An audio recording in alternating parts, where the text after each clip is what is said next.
Good morning. Happy Friday. Finally made it. This is the fourth video in a series of videos I did on mindfulness. And today I'm going to talk about living in the present moment. But I just want to go back. We'll just go over what we've already gone through if you've been on this journey with me so far.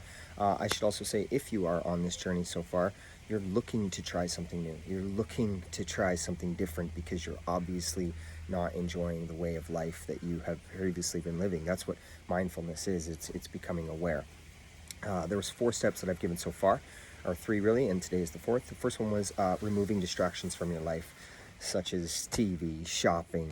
Sometimes distractions can be, people distract themselves by using the gym. Anything that becomes dietary in your life, it usually isn't good for you. You know what I mean? You should just be doing things not habitually, is what I mean. So if that's a problem for you and you're distracting yourself from something else, you just have to see it for what it is, really.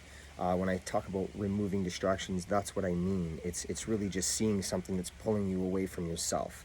The second thing is, once you remove the distractions, you're now alone with yourself because you really have no outside source. It's really, literally just sitting there with you. And you start to see how your brain constantly works, how it's been trained.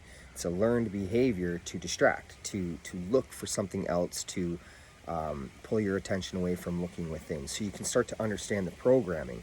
And it's when you understand the programming that the work really begins. And that's when I said that, and that's the third step, is the work really begins. It's starting to look inside of you, and you do that from an honest approach. But today, in order to look within and do that with honesty, you must live in the present moment. This is the 4th step.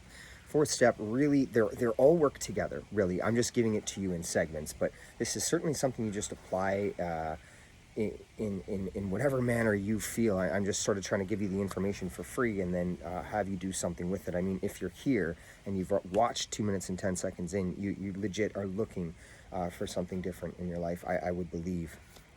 And you don't just like looking at the color of my shirt, maybe. I'm not too sure. But yeah, certainly living in the present moment is, it's a marriage with mindfulness. It's just with oneself. And living in the present moment, how does that look like? Well, if you're thinking about yesterday, and I mean anything, conversations from 2 years ago, arguments you had when you were in high school, or what you made for dinner and how you screwed it up, that's just detrimental to human growth. If you're one of those people that is also living in the future, worrying about an interview that may be coming up, worrying about a deadline that that you have no control over, the worry in your mind, that's an issue. Anything that is putting us in the future or putting us in the past is robbing us of living in the present moment. And a present, they call the present a gift, right? So a gift is meant to be shared, and you share that with yourself. Right? If you're always living in the past and you're always living in the future, you're missing the gift, because the gift is in the moment. And I mean that. I truly mean that. And you have to understand, I was an individual who did these things and practiced this other way of life for, I'm 37, so, for a long time, like, whatever, like 20-something years, right? I understand the programming. I understand the psychology. I understand the patterns. And this is why I'm sharing it with you, because today I live completely in the moment. I rarely look at the times and the days because it is what it is. I don't look at the weather. I don't look at the traffic. I wake up and I see what I see, and it is what it is. All these things are there to incite some sort of worry and instill some sort of fear inside of you. If you can't control it, then what does it matter? 20 years of being an addict taught me one thing: the things that you cannot control, or I actually even forget what the Serenity Prayer is, but accepting the things that you cannot control. You know what I mean? And you just must do that. Like, if it's gonna rain, it's gonna rain. Like, whatever. If there's traffic at 7 a.m. because everyone's going to work at 7 a.m., well, guess what? There's gonna be traffic. Like, you can't be worrying about that shit. Really, this is all about peace for oneself. Mindfulness brings awareness. Awareness allows you to live freely within yourself with love. When you're on this journey of self-discovery and you're at step number 3 and you're starting to do some soul searching from within, I said journaling the other day, question things. Question honesty. Honesty is the most beautiful thing. Honesty, authenticity, and love. Those 3 things set me free. And we'll arrive at that with the end of these series of videos.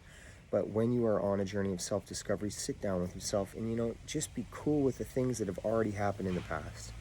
You have to be. They've already happened. So, like, whatever. You can't change it. All you can do is be better in the moment for tomorrow, And whatever tomorrow brings, tomorrow brings. It's just whatever. You know what I mean? The moment is everything. And when you're in the moment and you've removed the distraction and you understand the programming and you're sitting there with yourself and you want to get to know yourself, then do some work. This shit is priceless, because I can promise you, when you get to the place that you want to go, the place that I've arrived to today is so incredible. It's so powerful, like from such a, like, I don't know, it's my thing, right? But it's like for me, it's like it's just pure love, okay? And that can mean so many things, and I want you to find it, and it's looking for you. And I believe that these steps and an avenue or journey, even seeking it, even putting attention into it, it's going to find you too, because it's looking for you. This, I know, it's looking for all of us. It's when you remove this shit that we've been taught for so long that it finds you. And when it finds you, you'll hold on to it like, the first time you put air in your lungs, like the first time your eyes saw the light. That's what it is, pure light. That's why I do this. I walked in the dark for 23 years. A dark, like a very dark, society didn't accept it. It was, it was nasty. But not everyone's living that same dark. We see dark how we see dark. I can admit that. But I mean, if you're fortunate enough to be sitting in your home and you have a job and these kind of things that I didn't have, hey, that's a wonderful thing.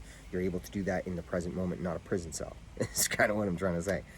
So embrace that. And if you've made it this far, I mean, fucking welcome, man. I'm so proud of you. You know what I mean? Have a wonderful day.